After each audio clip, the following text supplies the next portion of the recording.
Welcome back. We have been on such a journey. Dr. Cecil is nearly finished and our Betsy here has had her wig installed. Not styled, but installed. But we can see that there's a slight problem with Betsy at the moment, and that is her posture. Her hair is now too heavy, and I think she's outgrown the stand that she's got. So join me as I travel back across the country to family members' houses who have the tools that I do not have in order to make a new stand for her on the cheap and show you how it's done. Now, with puppet stands, the important thing to remember about puppetry is that gravity is a puppet's worst enemy. You can see here how the gravity is just pulling her back, and if she wasn't on this stand now, eventually it would make her droopy. As soon as gravity hits it, it's just dragging it all down. All of our nice hard work is just being dragged to the floor, as you can see here. So usually when I make a puppet, all I use is a really simple kitchen towel holder, just straight out of the kitchen, and I'll link that in the description. It's from Amazon, it's not expensive at all. But ideally, I don't want to spend any money on it in general, or at least much less than I have done, and I do want it a little bit taller. So we're gonna have to figure something out that will work for Betsy a bit better than what we've got here. My thoughts are a broom handle and some scrap wood. Now, although you can make this stand on the cheap, you can't make it with the tools that I have at my disposal, which is none. So I've come to my homeland of Norfolk here to annoy another family member into letting me borrow their tools and supplies. So let's get started on making this together. So I've set myself up outside here today, and the first step that we need to do is get our pole. Now, you could use a broom that you don't care about, but broomsticks and brooms upon them are pretty essential to our way of life. So you might need to go out and get a broom handle fresh. I've literally just got back from B&Q and I picked this up for $4.99. And when you pick up a handle of your own, you're kind of looking for what is the most straightest of options. Because they're not designed to be stands, we need to make sure that the pole that we choose is as straight as possible and not on the hut. When I picked it, I'm looking for that straightness and that sleekness and a little round curvature on the top. And because I'm using similar patterns to make Dr. Cecil and Betsy, I kind of know that they're going to be the same height eventually when all is said and done. Now, Dr. Cecil's stand stands at about 36 centimeters, and that's not including the little brick that it stands on. So step one is going to be putting it in this clamp, clamping it in and measuring 36 centimeters so that I know where I'm going to cut it. So I'm just going to start by undoing this vise here, and I'm just going to put in my pole, clamp it in as best I can, and I'm just roughly measuring out where 36 centimeters comes to. The way that I got this measurement in the first place for Dr. Cecil is that I actually used an older puppet of mine, Rex, who's a dinosaur. He had all of his feet and accoutrements attached, and when he did, he was really, really tall, and I knew Dr. Cecil was going to eventually be the same height. So that's how I got that measurement. Basically, when your puppet's finished, just give it a long measure and equate for the stand size on top of this pole that you're going to need to support the stand itself. So that's how I did that. I've marked here where my 36 centimeter line is, because that's how long I want my pole to be. But I also need to equate for this bit. This is a bit of reclaimed wood here that I'm going to use for the base of my stand, so it's technically free, and I need to equate for how wide that is. I can add that onto my pole here so that I don't lose any of the actual height of the pole that I want. And this measures in at 4.5 centimeters long. So I'm just going to go back. I've added another 4.5 centimeters on top. So I'm going to cut it here, and this section here is going to sit in our base. All of this here is going to be the actual length that we need for the puppet. Because if I didn't do that, it would be shoved into its base at 36, and then you'd lose 4.5 centimeters of height that you actually wanted. Okay, so now I've measured where I need to cut my rod.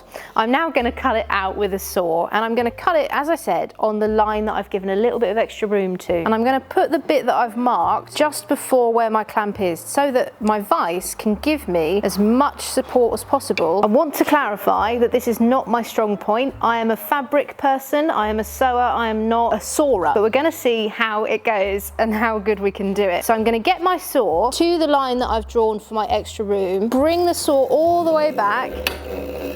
We've given it a little groove line for our base that doesn't fly everywhere. And I'm just going to do that one more time. Okay, so we've got a deep cut here now, and now is the time where I can start going back and forth like they do in the movies. There we go. I didn't do it well, but I did it, and that's the most important thing. But it's a little bit splintery at the bottom, so what I'm going to do now is simply just get a piece of sandpaper and lay it down, and I'm just going to rub it up and down just to make it a little bit smoother. So this is now a lot smoother. We've taken off those nasty little flakes of wood that are going to hurt us, and the next step is to make this piece of barren wood here into a cognitive bottom of the stand. I've got my piece of scrap wood here, and if you remember, when we cut our little pole, we added a little bit of extra length, and that's to factor in the width of this. So this has got something to go into. And now what I've got here is the bit that I'm going to cut out, and I'm going to give it a little bit of width and thickness. Because my puppet is going to be tall, I need to accommodate for gravity trying to wobble it around. So we need a really sturdy base. Now I'm going to go for about 14 centimeters across. Apparently, I've been talking to the man that owns this workshop, and that's smart. So I'm going to do that, and I'm going to cut it at about 14 centimeters. So I'm just going to mark it so we've got a sort of rectangular square going on. And there we go, we've got our little square. That was definitely me that did it.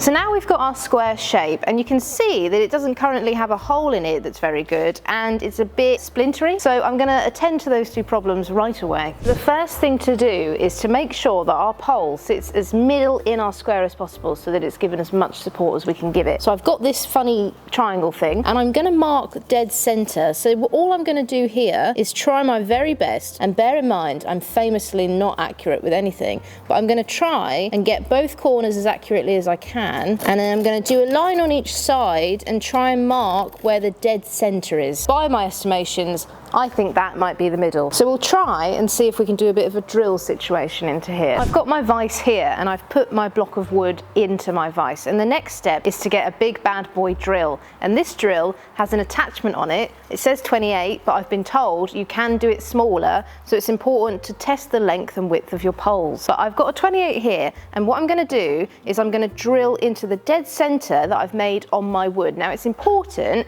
when you drill into the wood not to go all the way. We don't want a big hole all the way through it. We want about 3/4 of the way through. We don't want it penetrating the entire piece of wood. So bear that in mind when you cut your wood yourselves. So I'm now gonna just literally put a hole through the top, 3/4 of the way down. And there we go, we've got a hole into our block, but it's only going 3/4 of the way through. Like I said, it's not going all the way. So if you come and have a look at this, we've got a hole here, but inside the drill has also given us another little hole, and that's so we can eventually put a screw up the bottom way to keep it doubly secured. So a screw is going to go underneath the bottom here, eventually, not now, eventually. We've got our hole here, and if you remember moments ago, I told you about another little hole in the center, and I've got this little bit here on my drill now, and this is going to make me what's called a pilot hole, apparently. So I'm going to drill in that little hole in the middle all the way through so that we can get a screw up there afterwards. Now the next step is to get this bit here looking a bit more smooth and nice, and to do that I've got this thing called a router, and all it's going to do, as you can see on this thing here, is just smooth the edges down, so we've got a lovely little curvature going all the way around. It's kind of just like a curved bit of sandpaper on the bottom, and all it does is you sit it on the corner first, and then you start it and you drag it all the way across, and that will create a lovely little curved edge. All the edges are now lovely and smooth, so I'm going to put this down. To solve the problem of the gross little top bit that's really splintery and weird, I've got this sander here, and I've also got a sheet of very rough sandpaper, and I'm just going to stick that on the top like so. Now the important thing when you begin to sand is that you keep it straight on the top. If I go on the side like this, I've ruined all my hard work on the edges here, so it's important that I just keep it on the top and see how we get on. I should also point out that it's very important that you wear a mask. Now I don't have a mask today, but I'm all about do as I say and not as I do.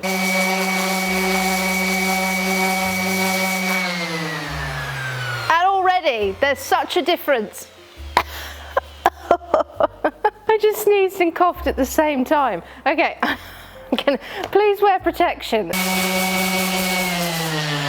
I can't do it anymore. I've done the best I can. I've done the best I can. So I have suffered, but I have finished, and I've gone all the way around the top and around the sides, and I feel like I'm going to be sick, so please wear a mask if you have one at hand. The next step now is to glue my pole into the center of my stand here, and then with the little hole that we've made at the bottom, I'm then going to put a screw up as a final gesture. So the next stage is to get your glue, and I'm going to be using some wood glue because it's wood, so I do recommend wood glue for wood, and we're going to begin gluing now. Right, so I've got my wood glue and I've decanted it onto a little block here, and as I sound like a 30-year-old smoker before you, I hope you can still understand what I'm going to do next. I've just got this little bit of scrap wood that's very splintery, and I'm going to coat literally quite a lot of glue you'll need. It's just easier if I use my finger actually. I'm just going to bring that glue into the hole, coat all the way around the edges as much as I can. Make sure that the coating's nice and thick. You want loads of glue in there. And then what I'm going to do is I'm going to get my pole here and I'm going to shove it in. And I'm going to make sure as I shove it in that it's as straight as possible. And I'm just going to let that get tacky and start to set. Just getting a tissue to remove the glue from my fingers. And I notice here that there are in fact some goggles which I could have very much worn and used. So the last step is to screw the bottom of my stand so that the pole remains secure. So I've got my screw in here now, and I'm just going to screw it in. Is it following me? Is it following me? There's a wasp around here, so I'm trying to be a bit on my guard. But here's the finished stand. Is it following me? You're joking. You're joking. You're joking. Now I would recommend leaving this for a few hours so that the glue can really properly dry, and then you can do anything you want with it. Paint it, you can stain it, you can decorate it however you fancy. You can even put a little layer of felt on the bottom to give it a bit more of a fancy finish. But this is the baseline of how we've made our stand today. And there we have it. For the price of a permanent cough, you can get yourself one of these. I mean, I'm really proud of it that I actually made it myself. The pole itself cost £4.99, and this was free because it was reclaimed wood, otherwise doing nothing. We've got lovely smooth edges, it looks really professional, and it's going to be so good for Betsy when she gets bigger and taller. I'm going to go and get a drink and maybe cough my brains out. Back to me in the studio. And here we have it, all said and done. This is it. I'm really super proud of it. It's not perfect, but I think it's actually really cool. The fact that I made this myself is actually a really cool thing, and on the cheap as well. I'm gonna see how she looks in her new stand. You can see the height difference here, and immediately we've got so much more support. I've only put her hair in a bun just to keep it out of the way, but immediately we've got so much more support in her neck, and that structure is finally there. If you're making a bigger puppet or a puppet from scratch and you have the facilities to do this, I would recommend it, because as I said in the beginning, gravity is a puppet's enemy, and if you don't support them properly, all of your hard work will eventually start to deteriorate, and that's what we're avoiding today. Thank you so much for watching. I hope you enjoyed it. If you did enjoy and you're finding this relaxing in any way, you don't even have to be a puppet maker, but if you're finding this relaxing, please subscribe and ring that bell so that you can be told when we make a new video. Thank you so much again. I hope you enjoyed it, and I shall see you in the next one. Goodbye.